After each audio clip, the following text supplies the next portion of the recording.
오늘은 김수영의 중개사TV 세법 강의를 합니다. 자, 세법에, 중개사 시험에 세법 16문제가 나오죠. 자, 세법이 점점 어려워지고 있으니까 반드시 조문 중심으로, 기출 문제 또는 문제 중심으로 반드시 암기하시기 바랍니다. 자, 먼저 본세에 부과되는 세목이 있습니다. 자, 본세에 부과되는 별도의 세목을 부가세라고 그러죠. 자, 먼저 취득세에 대해서 알아봅니다. 취득세가 본세죠. 자, 취득세는 지방세 신고 납부를 원칙으로 합니다. 자, 신고를 해야 영수증이 발급이 되죠. 그 영수증을 기한 내에 납부를 해야 취득세 납부가 됩니다. 그래서 신고하고 나서 납부한다. 신고 납부가 원칙입니다. 자, 취득세를 등록 영수증을 첨부해야 소유권 이전 등기가 나오죠. 자, 취득세 들어갑니다. 자, 건축물을 매매로, 건축물입니다. 건물을 매매로 유상취득하여 납부세액이 있는 경우, 자, 주택에 대한 유상취득은 제외하고, 주택분은 제외하고, 일반 건물, 자, 상가주택이라든가 주택분이 들어있으면 안 됩니다. 상가 건물이라든가 빌딩이라든가, 일반 건축물을 매매로 유상취득하여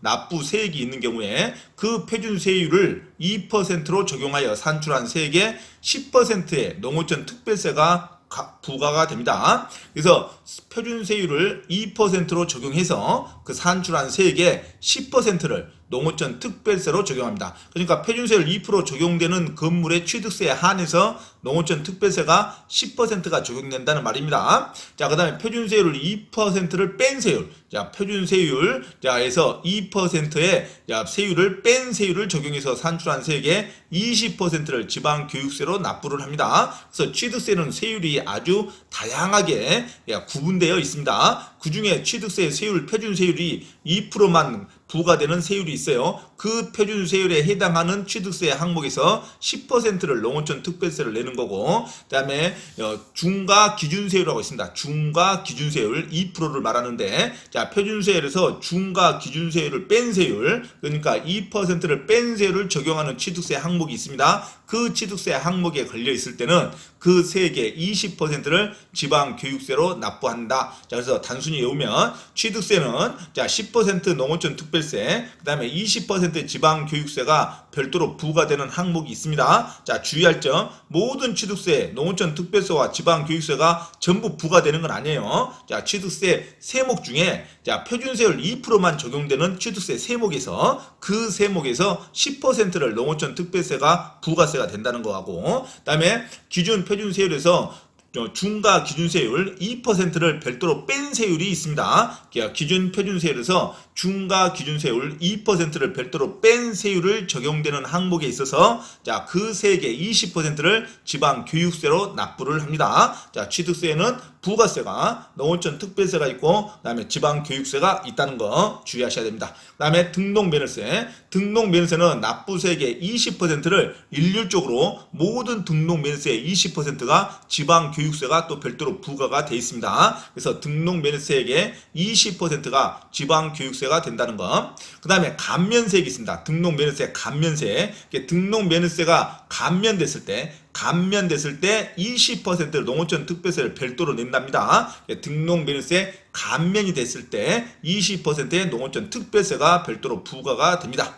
그 다음에 재산세가 있죠. 재산세는 납부세액의 20%를 지방교육세가 냅니다. 재산세는 모든 재산세 납부한 고지서가 20%의 지방교육세를 별도로 낸다. 자, 이 지방세는 과세 기준을 6월 1일자로 해서 보통 징수 형식으로 고지서가 일률적으로 납부가 됩니다. 신고 납부가 아니에요. 보통 징수 제도입니다. 지방세. 신고 납부 제도는 취득세, 등록면허세가 신고 납부 제도고, 재산세는 보통 징수로 갑니다. 재산세는 보통 징수. 자, 납부 기준이 언제다? 6월 1일자 소유자를 기준으로 재산세를 부과시킵니다. 재산세는 보통 징수 제도다. 됐죠? 그래서 감면세액은 부가세가 별도로 부과되지 않습니다. 자, 등록면허세에서는 감면세액의 20%가 농어촌 특별세가 있는데, 재산세는 감면세액에는 부가세가 별도로 부과되지 않는다. 자, 종합부동산세죠. 지금 말도 맞고 탈도 맞는 종합부동산세는 개정이 워낙 잘 되기 때문에 한 문제가 나오는데 너무 자세히 외우는 게 아니라 기본적인 큰 틀에서만 물어봅니다. 개정되지 않는 가장 원리적인 문제만 나온다.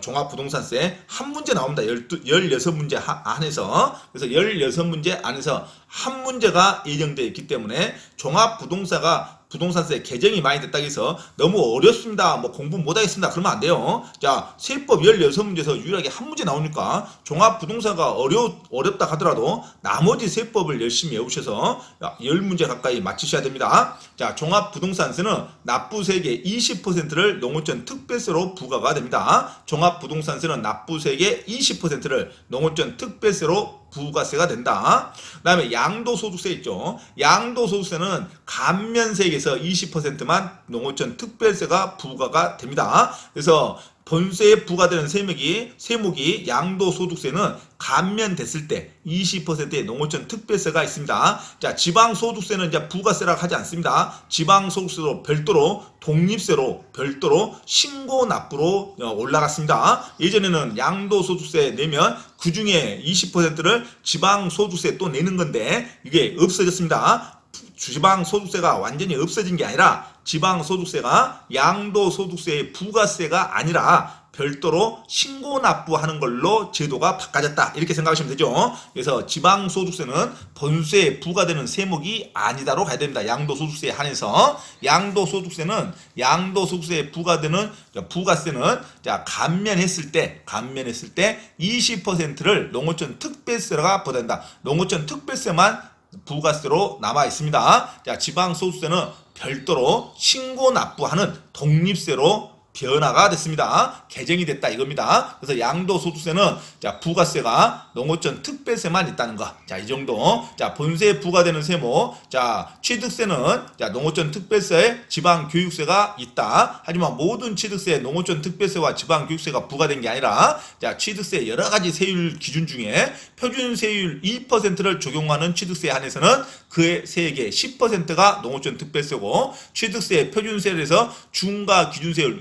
2%를 뺀 세율을 적용하는 항목에서 20%를 지방교육세가 낸다. 자, 등록면세는 전체 납부세액 20% 지방교육세가 있고 감면됐을 때는 그 세액의 20%가 농어촌 특별세가 있다. 자, 재산세 전체 세액의 20%가 지방교육세고 감면세액일 때는 재산세는 부가세가 없습니다. 감면됐을 때는 재산세 부가세를 내는 규정이 없다. 주의하셔야 됩니다. 자, 종합부동산세는 납부세액의 20%의 농어촌 특별세가 있고 양도소득세는 감면했을 때 20%의 농어촌 특별세가 있다는 거 이상 본세에 부과되는 세목에 대한 설명을 했습니다.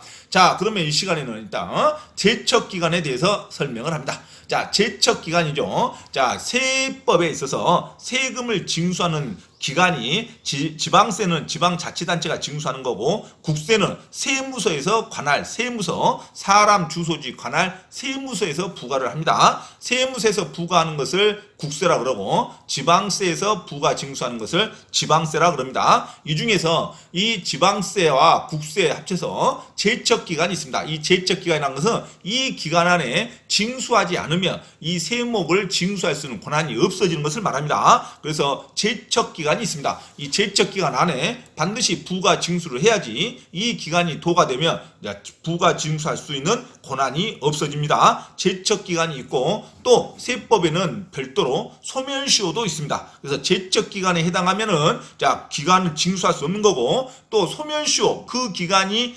부과가 하는데 부과를 못 해버리고 기간을 도과시켜버리면 징수할 수 있는 자체가 권리가 소멸해버리는 징수권이 없는 경우가 생겨버립니다. 그래서 제척기간도 있고 소멸시효도 있다는 거 놓치면 안 됩니다. 그래서 세법에서는 기간 내에 반드시 징수해야 할 제척기간이 있고 또 소멸시효 기간도 병행하고 있다는 거 주의하셔야 됩니다. 자, 그럼 먼저 제척기간을 설명합니다. 제척기간은 과소신고했을 때 세금 납부 의무자가 조그맣게 신고했답니다. 신고 납부 한해서 과소신고한 세목에 대해서는 제척기간 5년을 잡습니다. 5년 안에 이것을 다시 추징하든가 세금을 다시 부과를 해야 됩니다. 과소신고하는 제척기간은 몇 년이다? 5년이고 아예 신고기한까지 미신고하는 게 있죠. 무신고.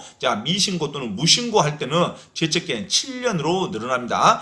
미신고한 납세 의무자에게는 7년 한도 내에서 부과 징수하면 됩니다. 그 다음에 납세 신고를 했는데, 자, 신고납부에서 신고를 했는데 사기 부정행위로 신고했다. 사기나 부정행위로 신고를 했다는 것은 10년 동안 그것을 다시 징수하면 됩니다. 그래서 과소신고 5년, 그 다음에 신고기한까지 무신고 7년입니다. 그 다음에 사기 부정행위는 10년의 제척기간에 해당한다. 5년, 7년, 10년 놓치면 안 돼요. 과소신고 5년, 미신고 7년, 그 다음에 사기 부정행위는 10년, 이걸 놓치면 안 됩니다. 그 다음에 법원의 결정과 판결 확정일이 있어요. 법원의 결정과 판결 확정일은 1년 이내에 이것을 경정, 다시 변화된 판결로 징수할 수 있다. 1년 이내입니다. 법원의 결정과 판결 확정일은 확정일로부터 1년 이내에 경정에서 부과할 수 있다. 1년입니다. 그 다음에 우리가 시험범위는 아니지만 용어를 반드시 자주 나오는 게 상속세 증여세입니다. 상속세 증여세는 대표적인 국세죠. 자, 상속세 증여세는 무조건 부과징수 10년입니다. 제척기간. 자, 과소신고든 미신고든 사기 부정행위든 상속 증여세는 10년의 제척기간에 해당한다. 그 다음에 우리가 양도소득세에서 자주 나오는, 취득세에서 자주 나오는 용어가 부담부 증여입니다. 부담부 증여라는 것은 채무액이 있는 상태의 재산을 아예 증여해버린 거예요. 채무액과 함께 증여한다. 근저당권이 있는 상태의 주택을 증여한다. 그러면 근저당권은 내가 빚은 증여받은 자가 내는 거. 그래서 부담부 증여, 채무액까지 같이 증여하는 것을 부담부 증여라 그럽니다. 이것을 채무액의 양도라 그러죠. 채무액을 넘기는 거죠. 또 나머지 증여분도 있고 이것을 부담부 증여다. 채무가 있는 재산을 넘긴다. 이것을 부담부 증여라 그래요. 자, 쉽게 말하면 근저당권이 설정된 주택을 넘겨준다 이거죠. 네가 알아서 빚 갚아라. 그 대신 이 주택 네 가져라. 이렇게 하는 식으로. 그래서 부담부 증여.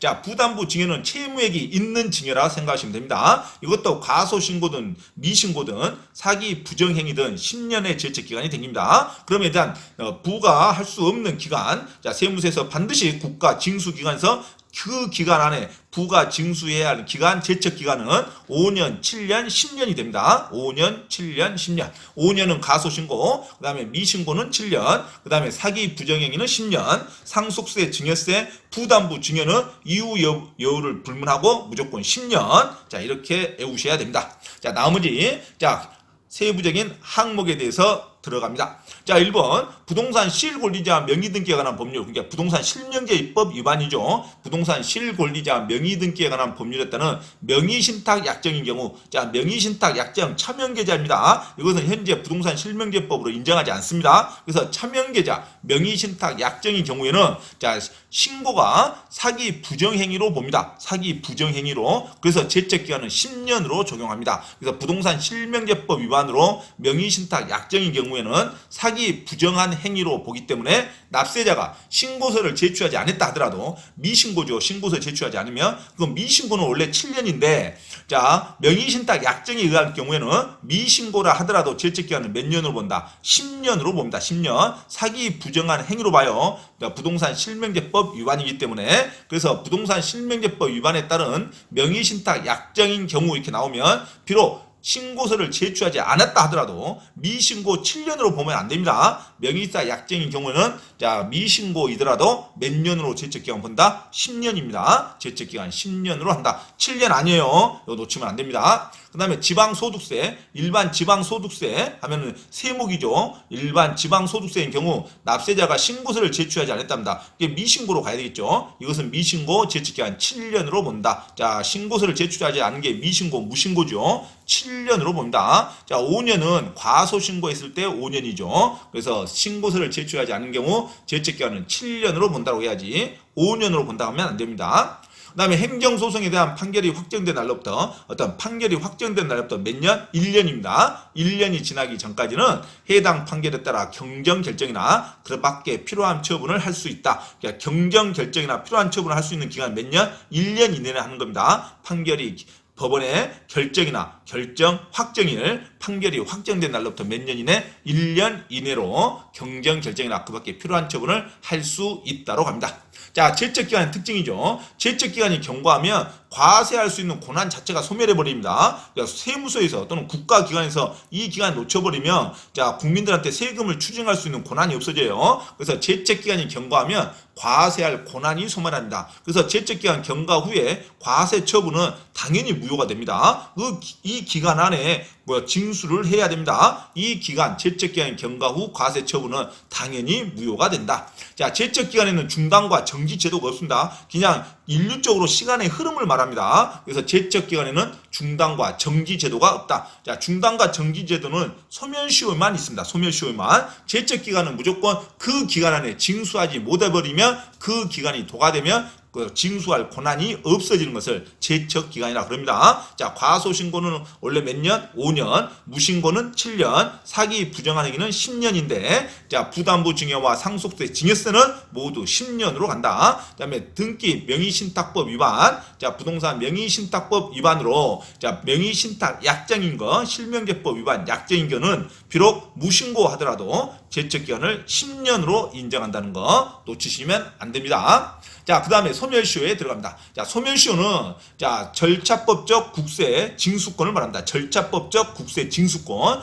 자, 소멸시효가 완성하면 기산일에 당연히 소급에서 이 세금을 징수할 그 자체가 없어져 버립니다. 그 세금을 징수할 그 자체가 근거가 없어지는 것을 소멸시효라 그럽니다. 소멸시효가 완성되면 기산일에 아예 소급에서 근거가 아예 없어지기 때문에 세금을 징수할 수 없습니다. 소멸시효가 완성되면 지방세, 가상금, 체납처분비, 이자 상당액 모두가 소멸됩니다. 왜? 소급에서 맨 처음에 부과할 그 근거가 없어졌기 때문에 그에 물고 있는 이자라든가 또는 체납비라든가 이게 전부 소멸해 버립니다. 그래서 세금에 물려있는 가상금이라든가 세금에 물려있는 체납처분비라든가 이자 금액까지 한 푼도 징수할 수 없는 것을 소멸시효라 그럽니다. 그래서 국가기관은 제척기간도 존재하고 소멸시효도 존재합니다. 둘 중에 하나만 경과해도 국민들한테 세금을 징수할 수 없게 됩니다. 자, 제척기간은 5년, 7년, 10년을 기본으로 하는 거고, 자, 소멸시효는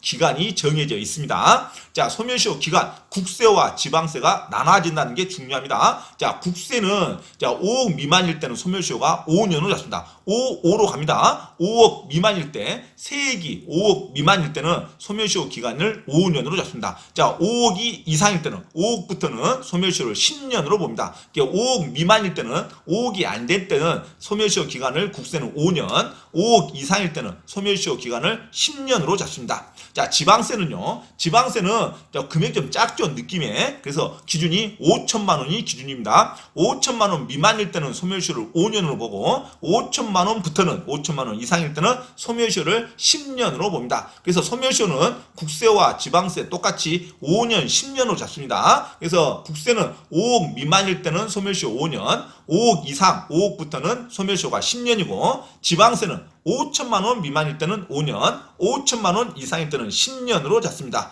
자, 국세와 지방세의 자, 기준점이 다르다는 거. 국세는 기준점이 5억이고 5억 미만은 5년, 5억부터는 5억 이상부터는 10년. 자, 지방세는 5천만 원입니다. 기준점이 5천만 원 미만일 때는 5년, 5천만 원 이상일 때는 10년을 잡습니다. 놓치면 안 돼요. 자, 그러면 소멸시효는 제척기간하고 틀려서 소멸시효는 중단과 정지 사유가 있습니다. 자, 중단이라는 것은 그 기간이 지난 때부터 소멸시효가 다시 시작합니다. 소멸시효 5년 다시 시작하는 거예요. 중단이 있으면은 다시 시작하니까 국가한테 더 좋습니다. 중단을 시키고 이 기간이 끝나면 다시 또 1년부터 시작하니까 중단만 계속 시켜도 평생을 국민들한테 세금을 징수할 수 있겠죠. 국가기관이 유리한 게 중단제도입니다. 자, 그 기간이 지난 때부터 소멸시효가 다시 진행한답니다. 그러니까 예전 거는 다 없어지고 다시 시작하니까 국가기관이 좋죠. 자, 그래서 국가기관이 좋아하는 용어를 찾으면 됩니다. 자, 소멸시효 중단 사유는 납세 후 고지서를 계속 보내죠. 그러면 소멸시효가 중단됩니다. 그 다음에 납세 후 고지서 독촉장 계속 보내죠. 우체통에 보면. 그러니까 소멸시효가 중단되니까 계속 5년이 살아있다 이겁니다. 5년, 10년이. 그래서 납세 후 고지서, 그 다음에 독촉장, 그 다음에 납부 최고서도 하나의 독촉장입니다. 최고서, 교부 청구, 자, 내라는 청구서, 그 다음에 압류조치도 소멸시효 중단 사유이기 때문에 국세청이나 또는 지방세, 관청에서 압류 조치를 해버리죠. 그러면 소멸시효가 중단되기 때문에 언제든지 세금을 징수할 수 있습니다. 소멸시효 중단 사유는 그 기간이 끝나면 새로이 기산점이 시작한다. 새로이 시작하니까 누구한테 좋다? 국가기관이 좋습니다. 국가기관이 좋아하는 용어를 찾으면 돼요. 중단 사유 하면 납세후 고지, 독촉, 납부 최고서, 교부 청구, 압류, 이게 소멸시효 중단 사유의 용어입니다. 그러면 소멸시효 정지 사유는요. 소멸시효 정지 사유는 소멸시효 진행이 일시 정지됩니다. 정지되고 소멸시효는 이제 진행하지 않아요. 일시 딱 정지됩니다. 그리고 그 정지 사유가 종료되면 옛날에 있는 기간과 다 물려서 나머지 기간이 진행됩니다. 나머지 기간만 진행돼요. 그러니까 그 기간 안에 징수 못하면 이제 국민한테 세금 징수 못하는 거죠. 그래서 소멸시효 정지 사유는 국민한테 좋은 겁니다. 납세 의무자한테 좋은 거예요. 그래서 소멸시효가 일시 정지되죠. 소멸시효는 진행되지 않고 그 정지 사유가 종료되면 새로이 시작된 게 아니라 나머지 기간이 진행됩니다. 나머지 기간이 진행되는 것이 정지 사유고 새로이 시작되는 게 중단 사유입니다. 나머지 기간만 진행되니까 국민한테 좋은 겁니다. 국민한테 좋은 것을 용어를 찾으면 됩니다. 그 전에 기간이 지나간 기간과 통산하여 기간이 경과하면 이제 시효가 완성됩니다. 그 전에 지나간 기간과 통산을 해요. 그래서 그 기간이 끝나면 시효가 완성된 걸 말한다. 국민한테 좋은 겁니다. 그래서 국민한테 좋은 용어가 뭐냐면 징수, 체납, 체불은 유예기간을 받는 겁니다. 유예기간 받으면 그게 정지사유가 되죠. 분할 납부기간을 인정받는다. 납부기간을 유예받아요. 그 기간 동안 정지가 되는 거죠. 그 다음에 연납기간을 인정받는다. 그러니까 국민한테 좋은 거죠. 끊어서 낼 수 있다. 분할 납부기간, 유예기간, 내는 기간을 좀 연장해준다. 연납기간, 이런 국민한테 좋은 말이 나오면 정지사유다. 이렇게 생각하시면 됩니다. 사회행위 취소소송, 소송이라는 단어가 나와도 국민한테 좋은 거죠. 소송이 끝날 때까지 기간이 정지되니까. 자, 사회행위 취소소송, 채권자 대의소송의 소송이 진행 중인 기간, 이것도 소멸시효가 정지가 됩니다. 자, 소송이 각하 기각된 경우에는 효력이 없죠. 각하 기각된 경우에는 이제 정지기간이 진행한다는 겁니다. 그래서 취소소송, 채권자 대의소송, 납부기간, 연납기간, 그 다음에 유예기간, 이런 단어가 소멸시효 정지사유고, 독촉장, 최고장, 교부청구, 압류, 그 다음에 납세 고지서, 이런 것이 소멸시효 중단 사유가 됩니다. 자, 소멸시효는 중단과 정지 제도가 있다는 거. 자, 5년과 10년이 기본입니다. 소멸시효는.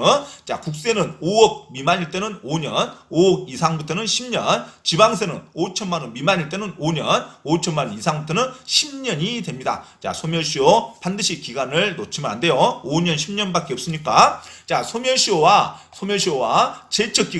제척기간 및 소멸시효 기산일을 봅니다. 제척기간은 5년, 7년, 10년이 기본입니다. 5년, 7년, 10년. 자, 과소신고 5년, 미신고 7년, 그 다음에 사기 부정한 행위는 10년. 자, 명의신탁 약정, 부동산 실명제법 위반도 10년으로 봅니다. 미신고 하더라도 10년으로 본다는 거 놓치면 안 돼요. 부동산 실명제법도 사기 부정한 행위에 준해서 봅니다. 자, 제척기간 기산일이죠. 제척기간 기산일은 부과할 수 있는 날, 언제부터 시간이 시작되는 날을 중요하죠. 그래서 신고 납부 제도일 때는 신고기한 다음 날부터, 신고 이날 때까지 해야 되니까 안 하면 이제 제척기간이 들어가는 거죠. 징수할 수 있는 기간이 생기죠. 그래서 신고 납부인 경우에는 신고기한 다음 날부터 제척기간이 기산된다. 예정신고기한, 중간애납기한, 수정신고기한은 신고기한에 포함되지 않습니다. 예정신고, 중간애납, 수정신고기한은 신고기한에 포함되지 않죠. 신고납부는 순수 신고기한 다음 날부터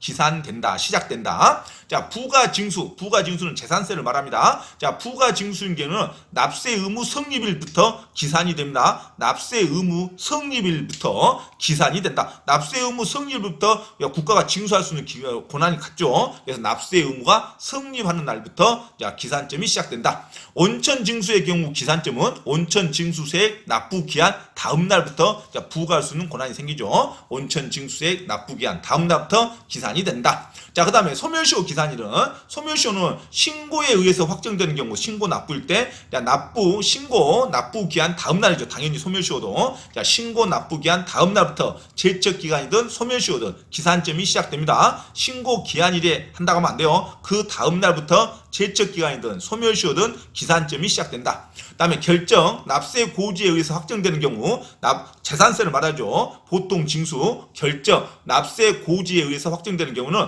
납부 기한의 다음 날, 그 기한이 끝날 때부터 이제 소멸시효가 진행되는 거죠. 그래서 이것만 주의하면 됩니다. 제척기간은 부가징수일 때는 납세 의무 성립일부터 제척기간은 시작되는 거고, 소멸시효는 부가징수 결정 고의서 확정될 때 납부기한, 이때까지 납부하는 날 끝난 다음 날부터 소멸시효가 적용됩니다. 소멸시효는 납부기한 다음 날부터, 제척기간은 납세 의무 성립일부터 제척기간이 시작된다는 거, 이것만 주의하시면 됩니다. 자, 국가 권리를 행사할 수 있는 때부터가 진행이 되는 거죠. 소멸시효. 소멸시효와 제척기간 기산일은 부가징수 2번에 대해서만 시험에 나옵니다. 부가징수일 때 제척기간은 납세 의무 성립일부터 제척기간이 시작되는 거고, 소멸시효는 납부기한 다음 날부터 소멸시효가 기산점이 시작된다. 자, 이상 소멸시효와 제척기간에 대해서 설명을 했습니다. 제척기간은 5년, 7년, 10년을 기본으로 하고, 소멸시효는 5년, 10년인데 국세 소멸시효는